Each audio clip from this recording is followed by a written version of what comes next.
So thanks to ThuggerDaily, and his link is going to be in the description of this video, we have Judge Whitaker's order on Defendant Stillwell's renewed motion for fair and constitutional trial. So if you're hoping for a mistrial, you're not going to like the outcome of this, but there are she does point out some wrongdoings by the prosecution, and you might laugh about what she wants them to do as a sort of sanction. I'll give you a hint, it wasn't a sanction that Max Schardt actually requested. But let's get into it. So we've got order on Defendant Stillwell's renewed motion for fair and constitutional trial. Defendant Stillwell raises numerous assertions of error, impropriety, prosecutorial misconduct, and judicial partiality, which he asserts have resulted in a denial of his constitutional rights to due process and a fair trial. The pertinent determination is whether such events, if they occurred as alleged, warrant a mistrial with prejudice, dismissal of the indictment with prejudice, which would have the same effect, or disqualification of the prosecutors. Claim 1. A plague of discovery violations, missing police reports, and Brady violations.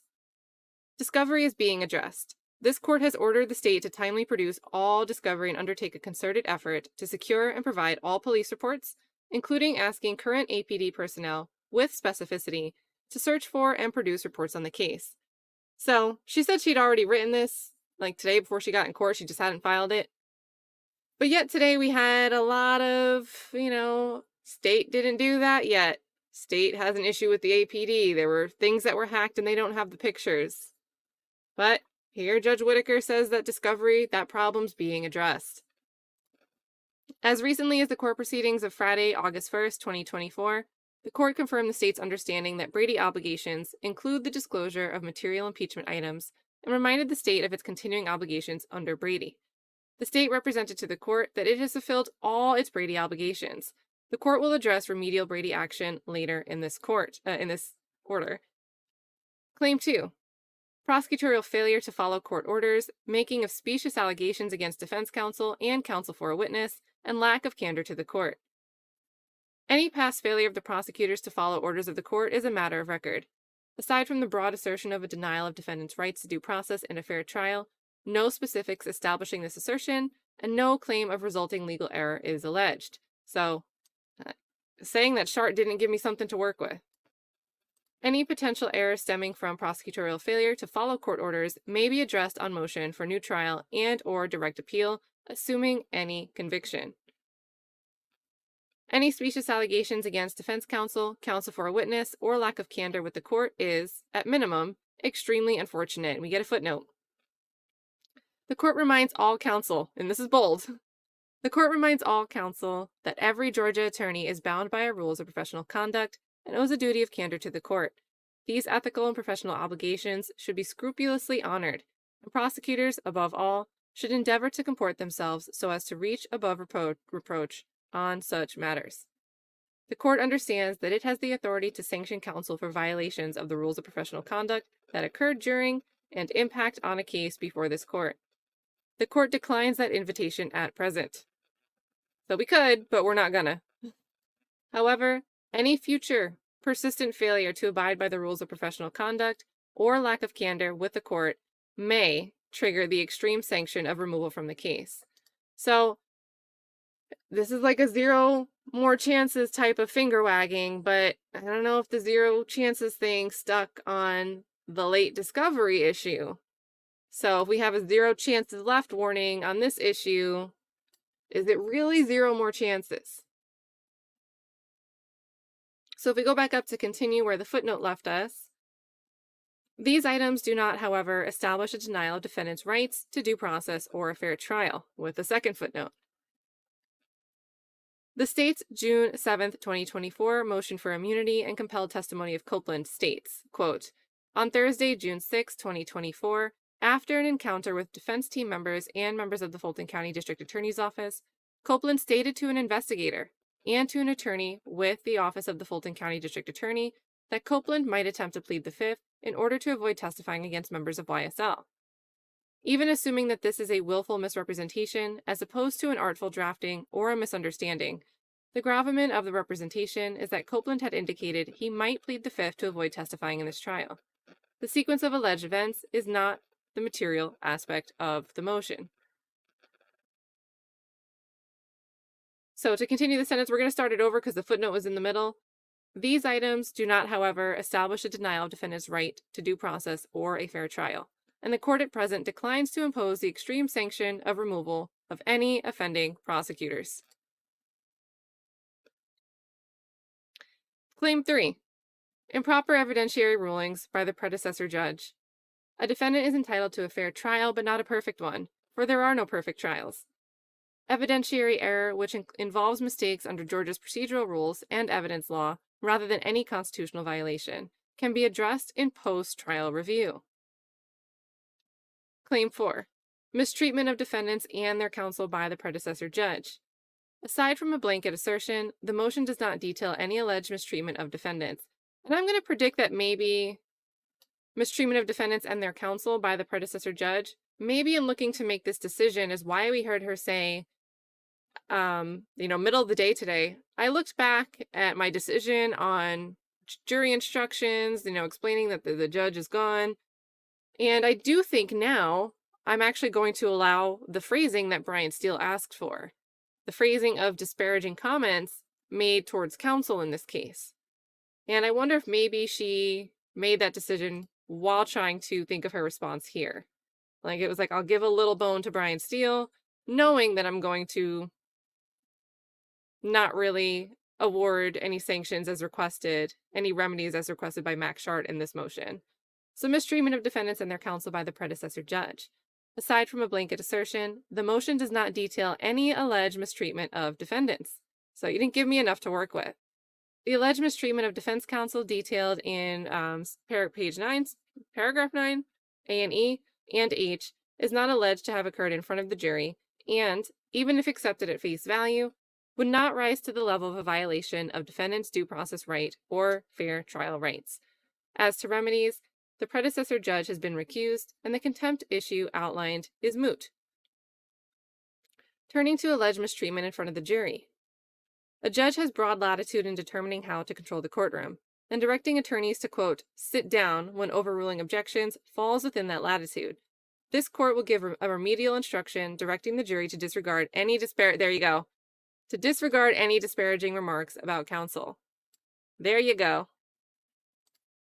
Claim 5. Improprieties in and illegality of the June 7th, 2024 ex parte conference.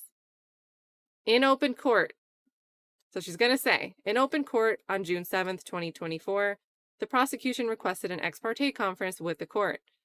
The June 7th, 2024 transcript, page 94. So they're going back to the transcript of the in-court hearings to show that line where Love at the end of the day blurted out, we need an ex parte. The defense was therefore on notice of this request. The defense also knew that the request was not to secure immunity for Copeland, as the immunity order had been signed in open court earlier in the same day's proceedings.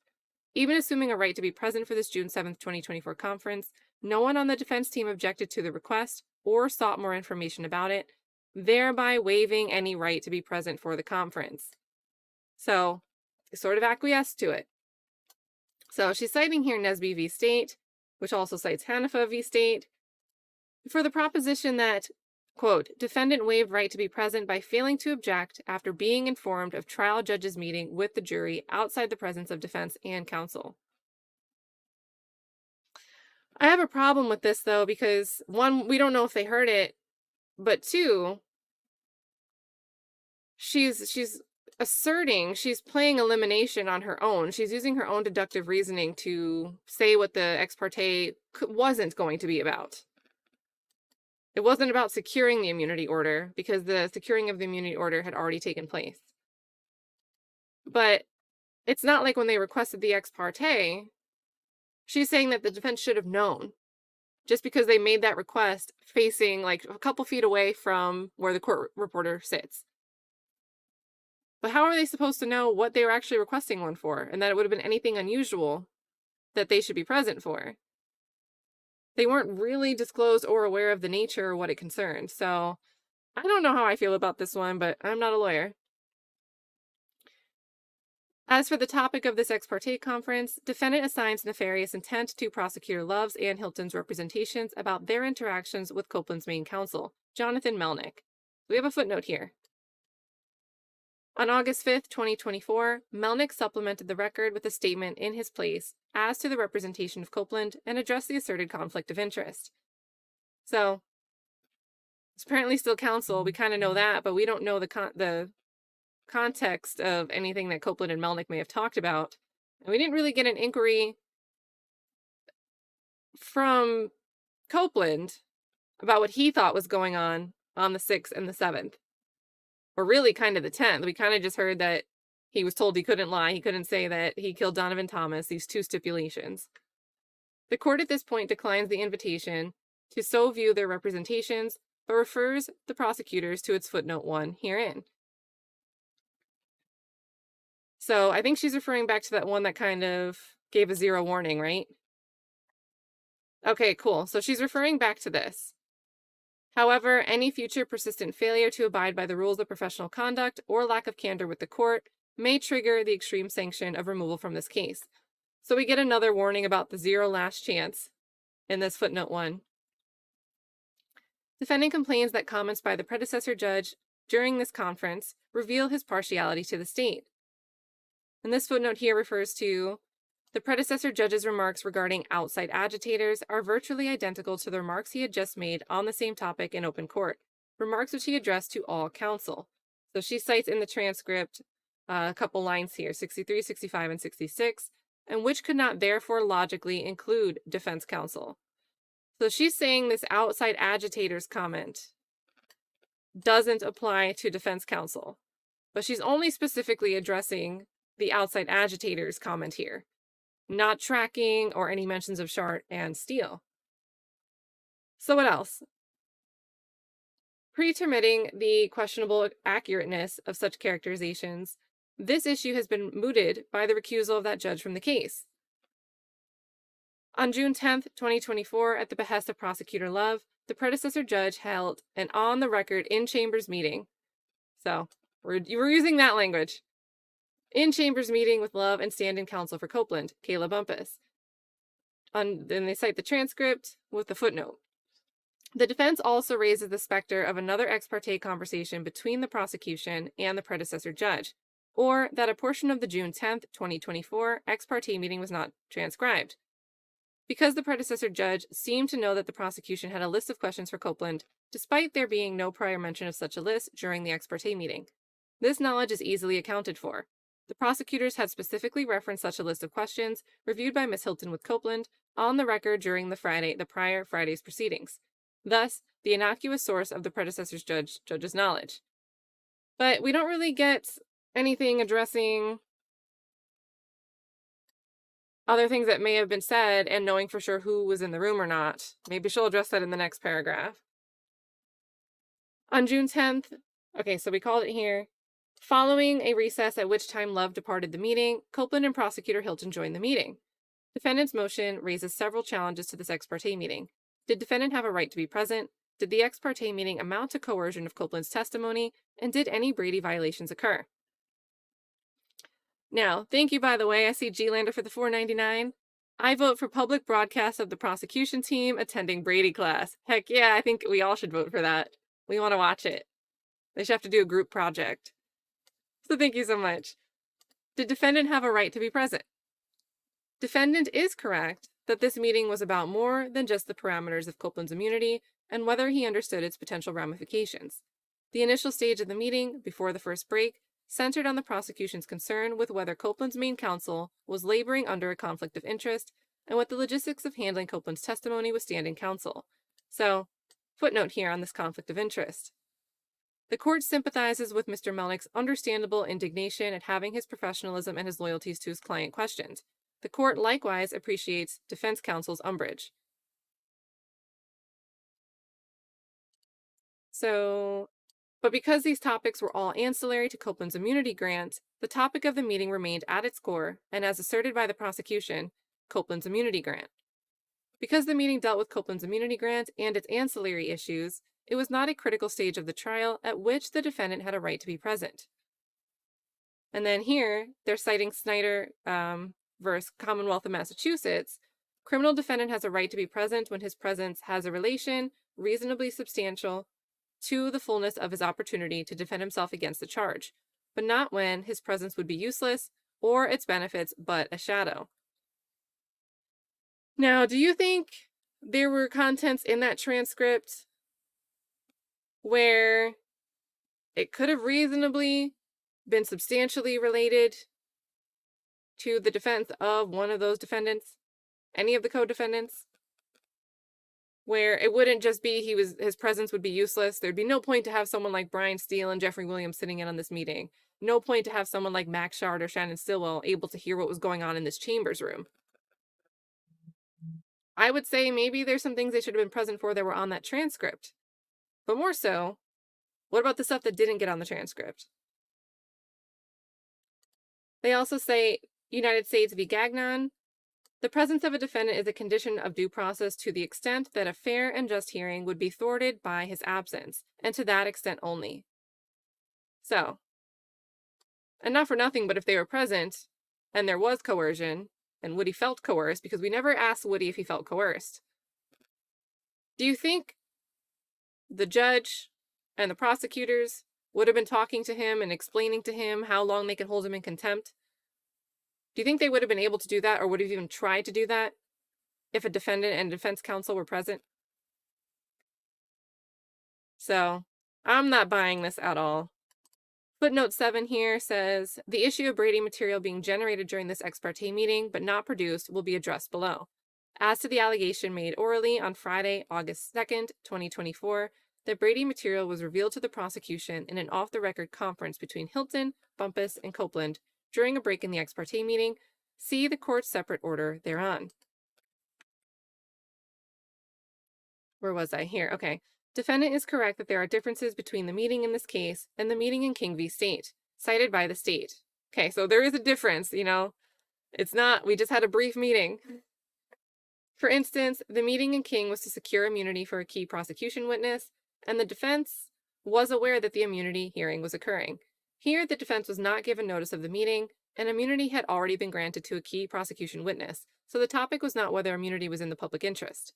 Instead, its topics were the adequacy of the witness's legal representation and logistics about stand-in representation, as well as ensuring the witness correctly comprehended the meaning and impact of the immunity grant, what would and would not amount to contempt of the order granting immunity and compelling his testimony, and the potential consequences of failure to comply with the order. Now that I'm seeing this mentioned twice in this motion, I'm a little confused because I get that there were some logistic considerations about stand-in counsel. You're stepping in on this in-chambers meeting, and you might not know what the immunity order says. But here, is Whitaker interpreting this to mean that Love and Hylton were figuring out how to have Kayla stand in all day on Monday?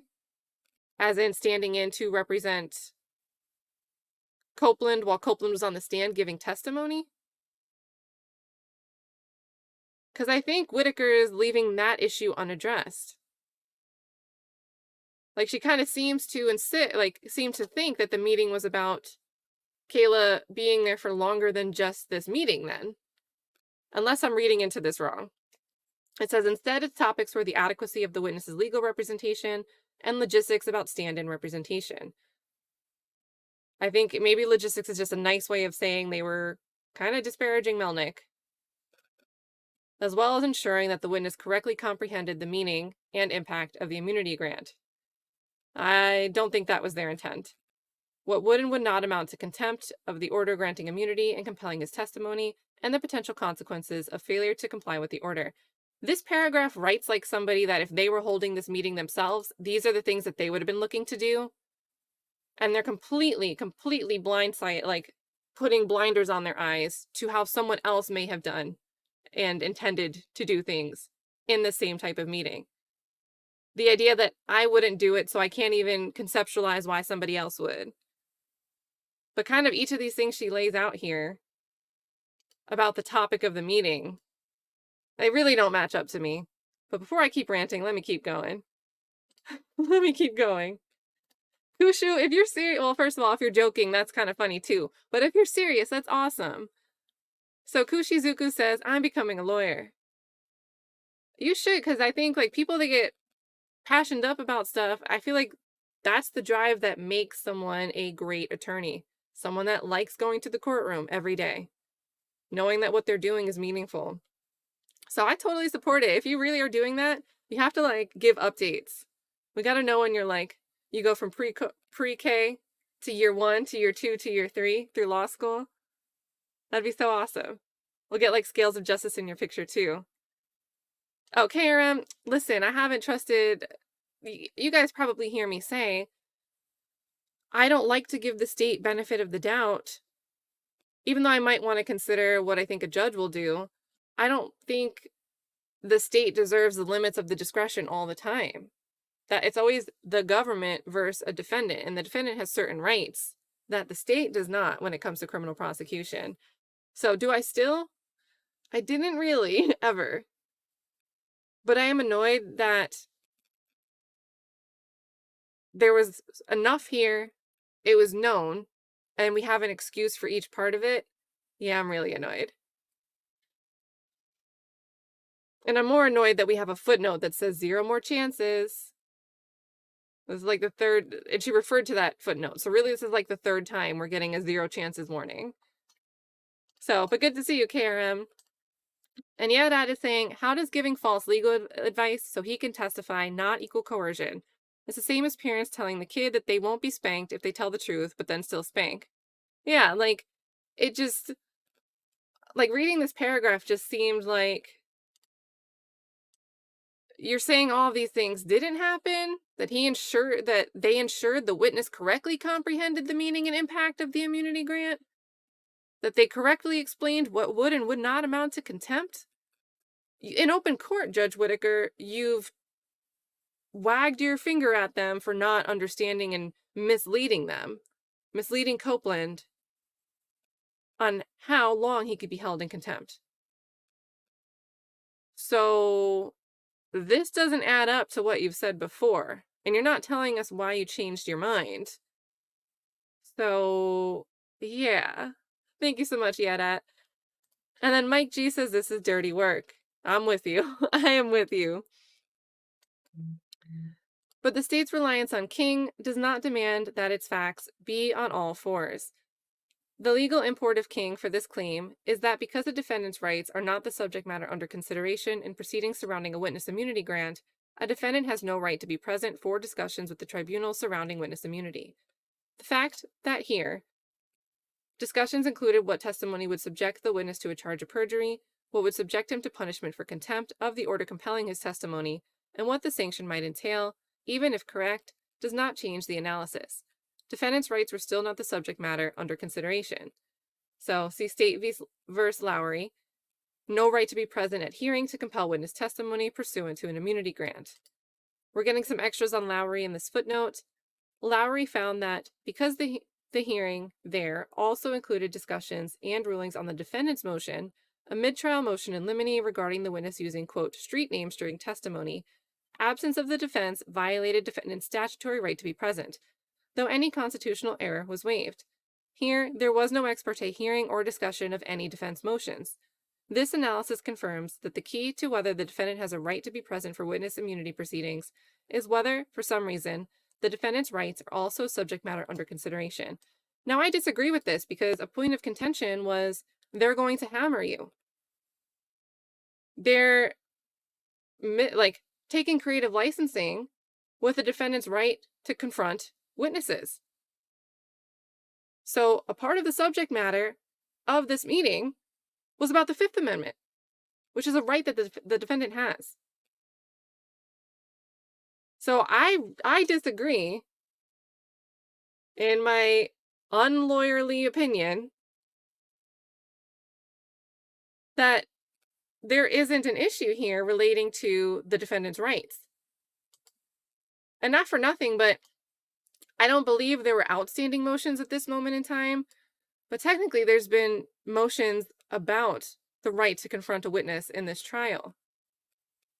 So it's not like that topic, that issue, shouldn't be at the forefront of the state's mind. I 100% would say, if we take issue with someone saying they're going to hammer you talking about the defense, then the subject matter did involve defendant's rights to confrontation. But that's just me. That's just me. And then did I read this part? I think we stopped at this footnote here. So then we go on. We have Chestnut v. New York, which says ex parte meeting at trial court's behest between court, prosecutor, and counsel for witness, initiated after defendant and his attorney had left the courtroom during a recess at the close of witness's direct examination, and held to ensure witness understood his deal with the prosecution and that he was not unknowingly incriminating himself, and understood his constitutional rights, held to be an ancillary proceeding dealing only with the rights of the witness, at which defendant had no right to be present. Was the witness testimony coerced? So, big question. We didn't ask Woody about this. So, separate from any defense right to be present for ancillary proceedings concerning witness immunity, defendant has a right to a trial free of coerced testimony. Defendant asserts that certain arguably inaccurate representations made by prosecutors and the predecessor judge, so arguably inaccurate. What's interesting is this looks like, I don't know if it's just because of the way this is choosing to space it, but arguably inaccurate is recalling the complaints about Judge Krause. Was it in dicta or was it a factual finding that there was no impropriety regarding that June 10th ex parte? So now I feel like since Whitaker has talked about that, whether it was factual finding or in dicta, this is very careful and intentional wording, if you ask me. Whitaker says defendant asserts that certain arguably inaccurate, not really a factually finding. I'm finding that they're inaccurate representations, but one could argue that there were inaccurate representations made by prosecutors and the predecessor judge to Copeland about the law of derivative use immunity, the applicable statute of limitations relating to what crime or crimes the defense does not specify, and the length of his possible incarceration for contempt coerced Copeland into testifying. Now remember, Schardt's motion was filed before Caleb Bumpus, Melnick, and then Woody got on the stand. In Webb v. Texas is the touchstone for evaluating claims of coercion by the trial court of a witness's testimony.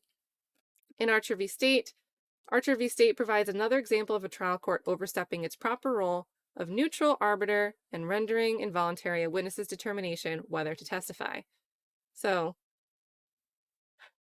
here, I thought I saw a footnote, but it was just a comma. I'm losing it, you guys, after, I don't know, that was like an 8-hour stream today. Here, Copeland had the benefit of counsel. The predecessor judge did not, on the whole, use intimidating rhetoric, but rather sought to ensure that Copeland understood the nuances of the decision he had to make, and he explained that many of the decisions about what could happen to Copeland were not his to make, but were up to the prosecutors. Still, some of the information provided to Copeland may have been inaccurate. While it is likely that Copeland was not induced by any inadvertent or other inaccuracy to testify,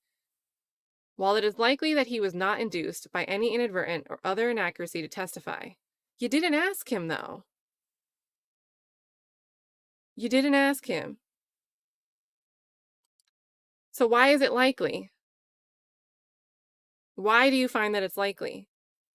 We're missing an argument here.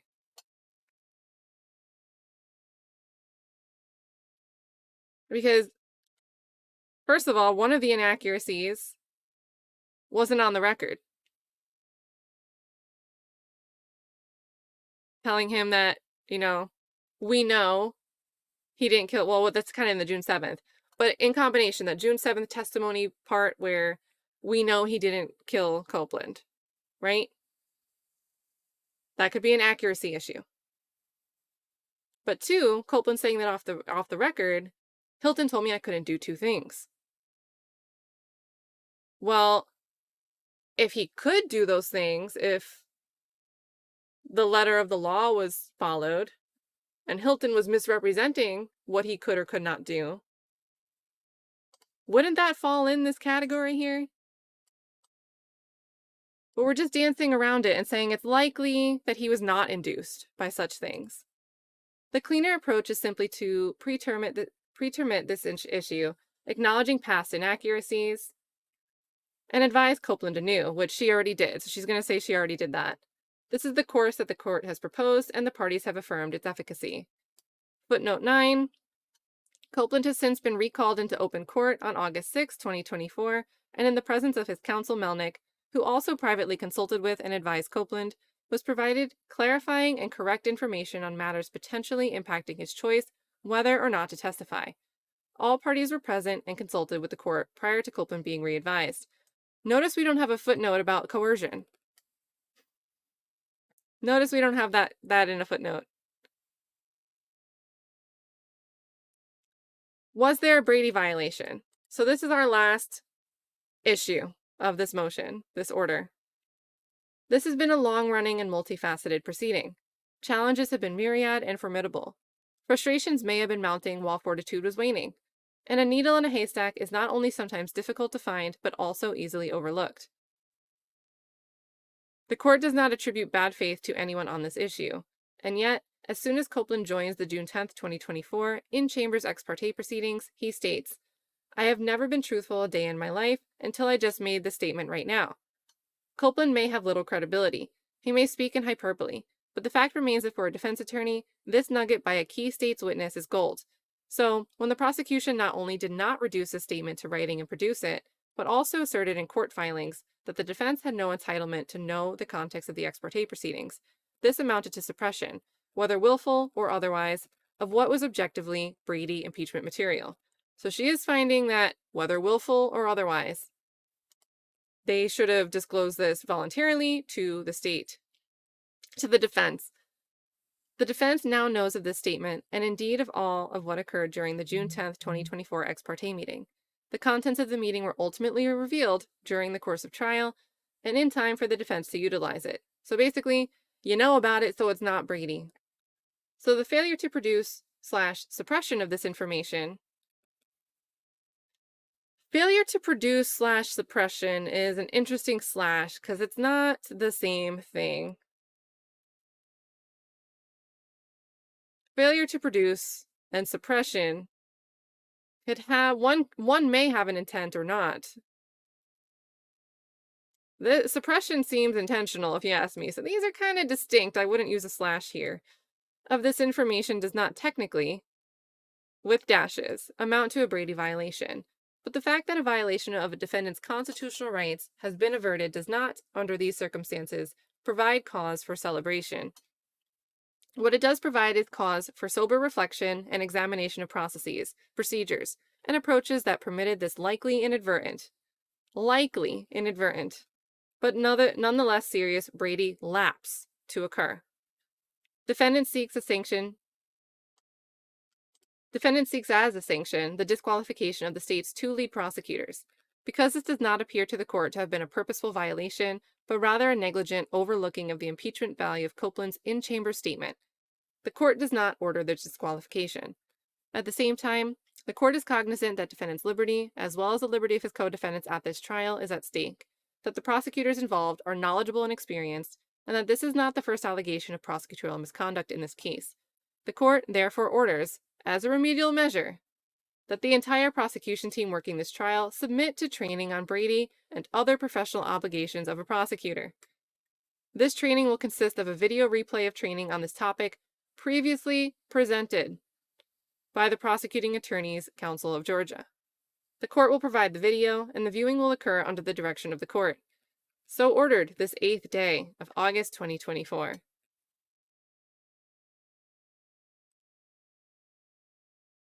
So rate this decision on a scale of 1 to 10. There were a bunch of issues in it.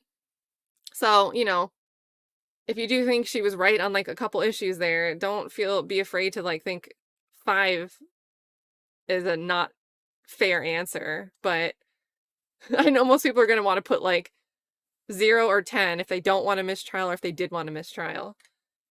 Everyone's saying 0. We got 1s and 2s. There we go. I mean, I saw certain things coming. I figured she was going to say, hey, we reversed it. We reversed Copeland's testimony. There's no issue of the defense being present. I didn't expect them to use the argument that they made that there was no potential violation of a defendant's rights, because that hammering comment really, to me, relates to the confrontation clause. Like, you guys, we got a negative.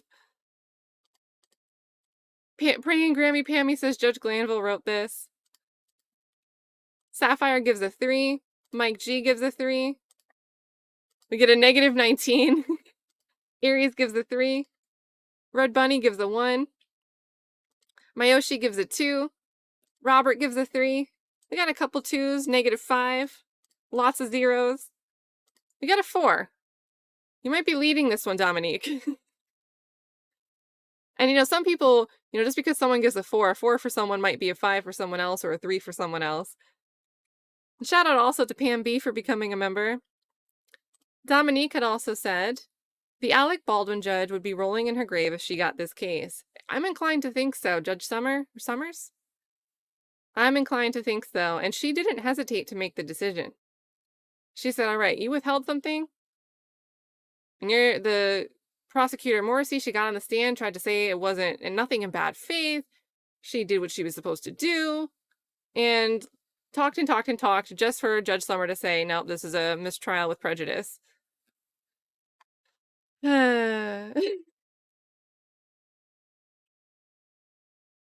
a parallel, like a 4-day case versus something that if you include all the pretrial stuff will be like a 4-year case.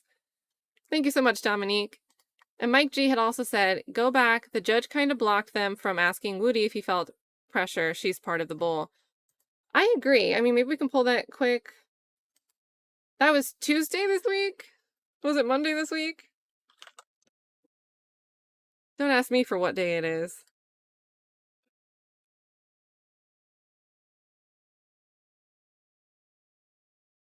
Oh, man. Kristen says, Judge Whitaker just gave Love a reason why her homework doesn't get done. Oh, my goodness. You might be right. Let me see. Let's do law and crime speed. Or did anyone clip? Did anyone clip that? Let's just find Woody on the stand.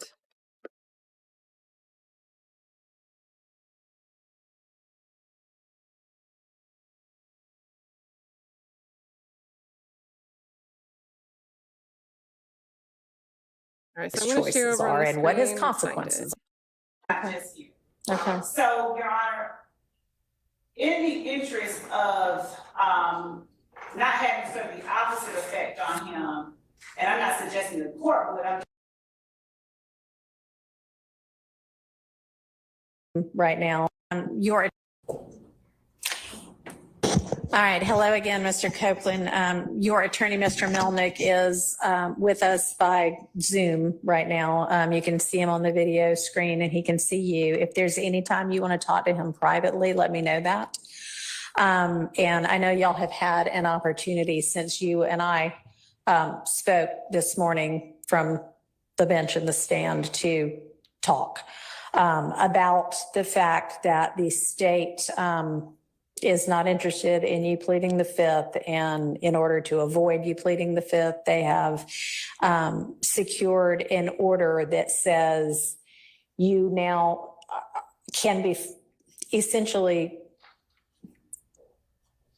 compelled to testify because we are acknowledging that anything that you say, we cannot prosecute you for a crime other than perjury or false statements based on something that you might say that would otherwise incriminate you if it weren't for this immunity order. And if knowing that you still choose not to testify, the court can and will hold you in contempt. And what happens in that event is that you go to jail. And the length of time that you could be held in jail for, if you don't change your mind and say, okay, I guess I will take the stand, is through the end of this trial. I don't know how long it's going to last. I think previous projections had been February or March of next year. I don't know yet, but I guess that's not outside the realm of possibility.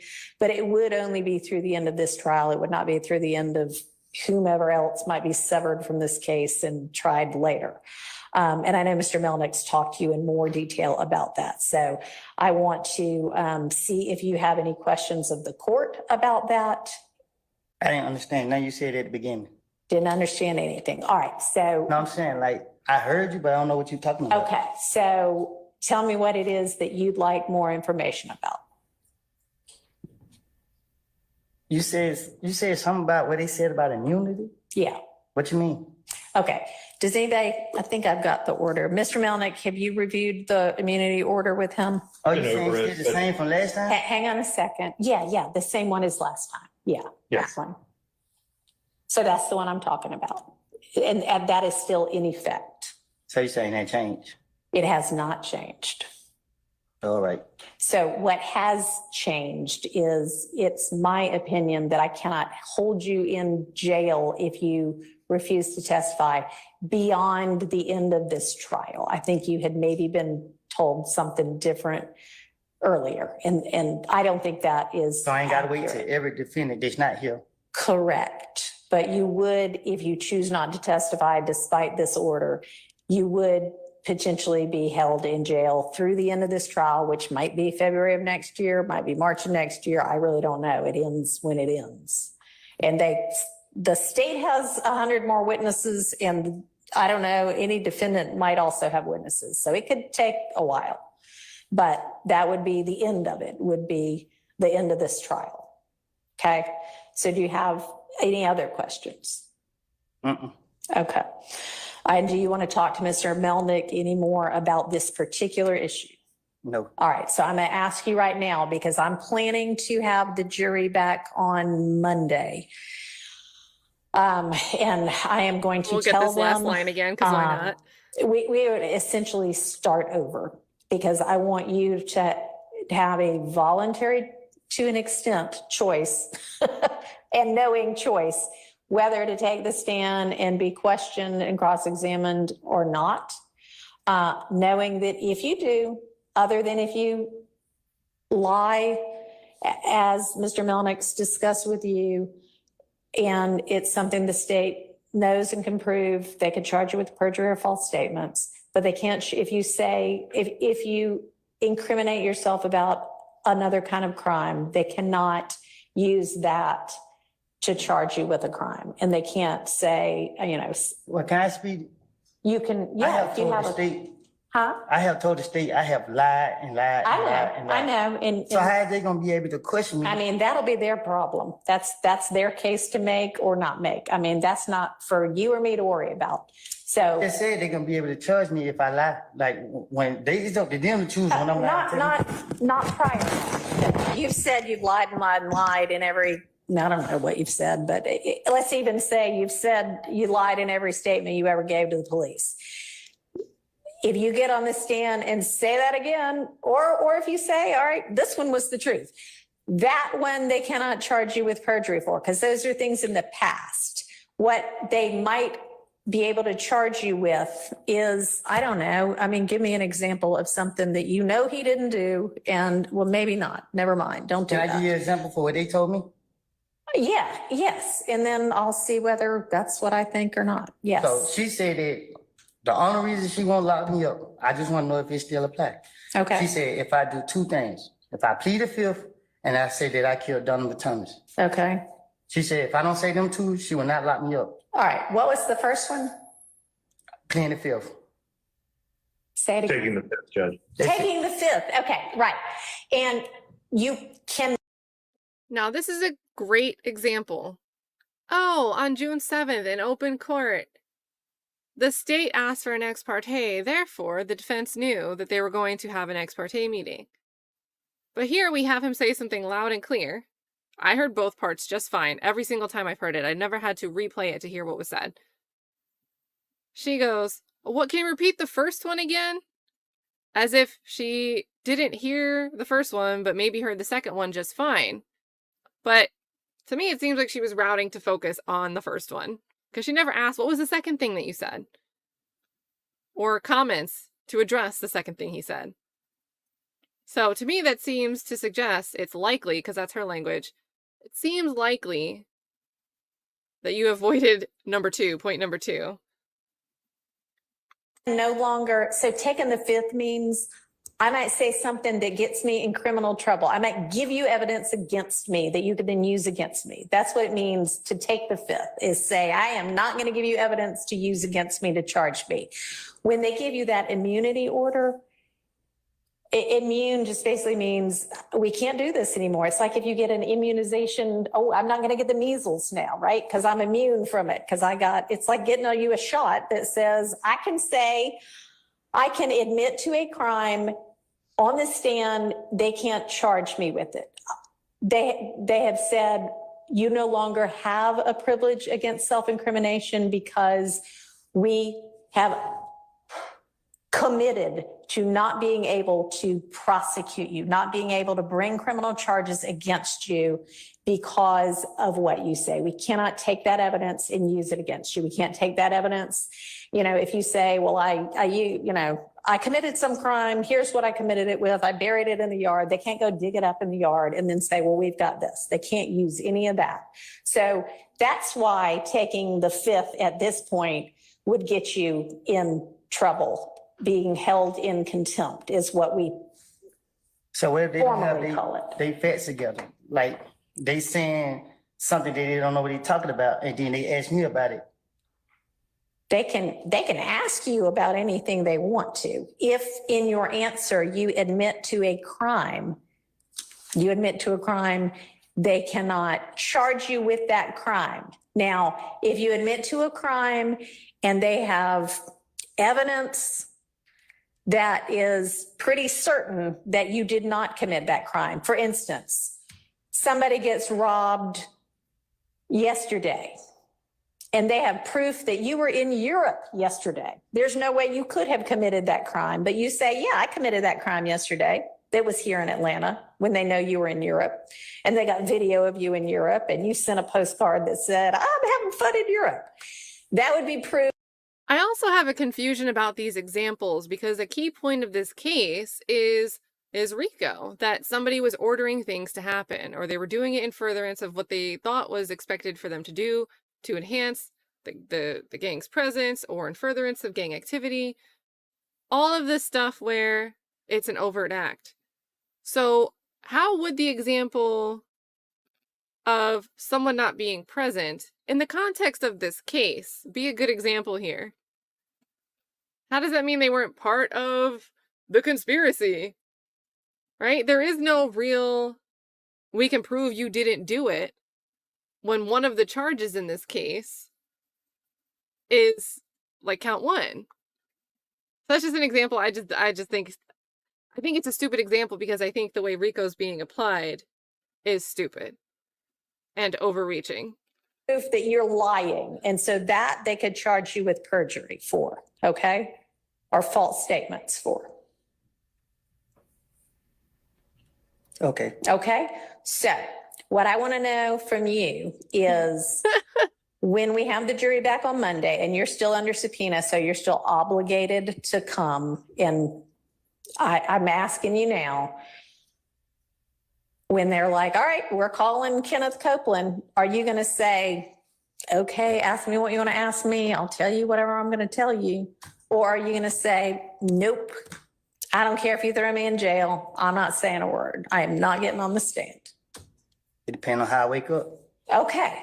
All right. Well, then we will just revisit it on Monday morning. So plan to be here at 8:45 on Monday morning. You're free to go for now. And holy moly, my bad, guys. That seemed way longer watching it now than I remember it feeling like when I watched it in full the first time. Maybe because I had more to digest the first time around, and this time it just seems like, okay, oh my god. There's no buffering, but it's a little bit kind of like love trying to over-explain things, which I'm guilty of doing that too, blathering on to try to explain a point, but just saying, I didn't seem that way.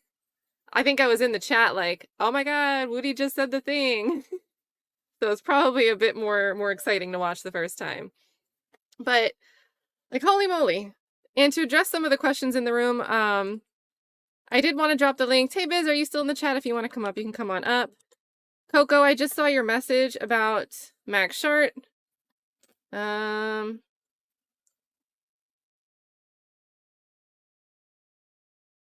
I don't know. There's a lot of Frank v. United States. So I'll Google one, especially if Tay-Biz wants to hop up on here so he can entertain y'all while I do some Googling. But I'll keep looking for that. Tay-Biz TV had said, this judge is Petty LaBelle. Is she serious? Love the play on the name. Thank you so much, Tay-Biz TV. Again, if you're in here, StreamYard link was just dropped in the chat. Come on up. Pinko says, and yes, I pulled this back up to flip over this because you were absolutely right. Pinko with a great highlight of a specific detail. It's not that Judge Whitaker in footnote 1, which was referenced twice in this order, said no more failures. There's a qualifier, and a pretty significant qualifier here of however, any future persistent failure. So multiple times, which is not zero chance. That's already implying you'll get several chances, but as soon as I decide that it's persistent, that may trigger the extreme sanction of removal from this case. Thank you so much, because that is a huge difference. Any failure versus any persistent failure is a totally different meaning. So thank you, Pinko. Penny G says, if Woody does not take the stand Monday, proves that earlier ex parte was coercion. I don't know, because there's things that I would say that would be the likely conclusion. But the way that Judge Whitaker has used likely, her determination of what she thinks is likely, is the opposite of my opinion and the conclusions that I draw. Because she thinks it's likely that Copeland was not induced by any inadvertent or other inaccuracy to testify. She also thinks that, when it comes to the prosecution and Brady violations, she thinks that, yeah, we have a time for sober reflection and an examination of our processes, procedures, and approaches, but the stuff that permitted this was likely inadvertent. So my definition of likely and Whitaker's definition of likely, she applies it in a different direction than I do. So, I don't know.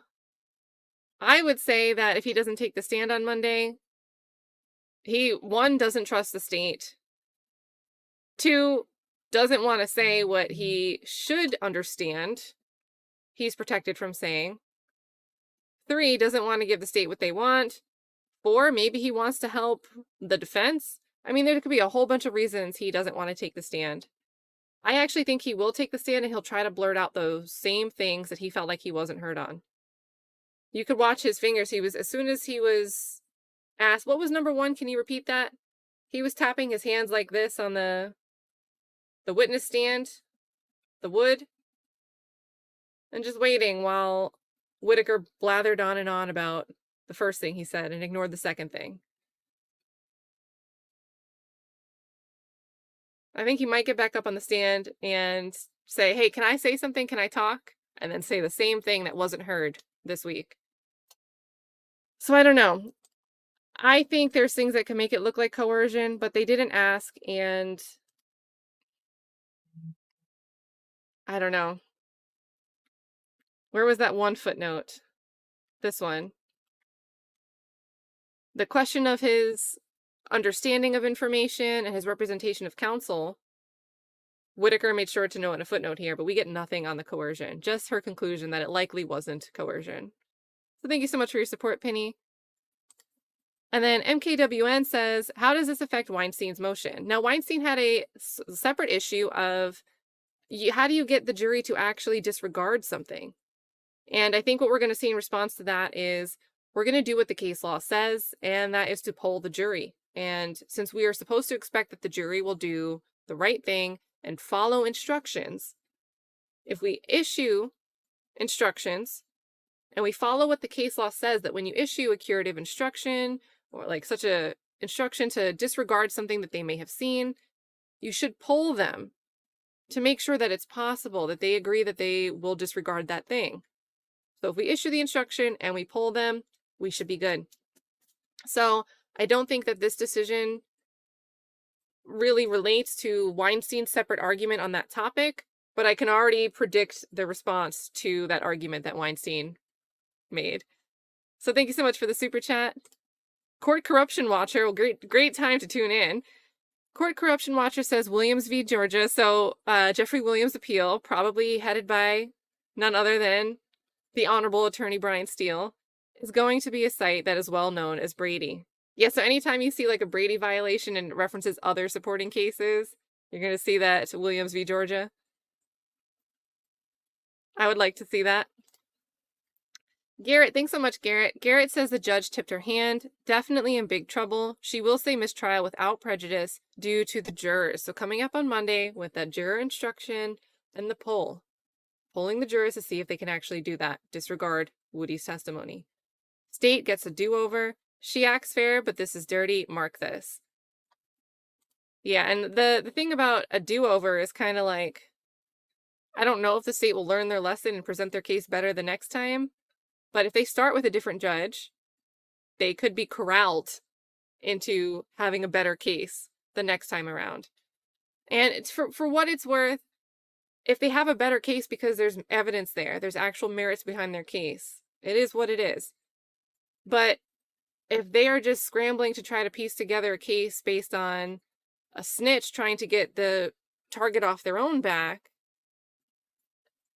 especially if a retrial ends in an acquittal, that's just such a huge block of time thrown away, and then resources thrown away, and then no answer for the family of the victims who are looking for justice.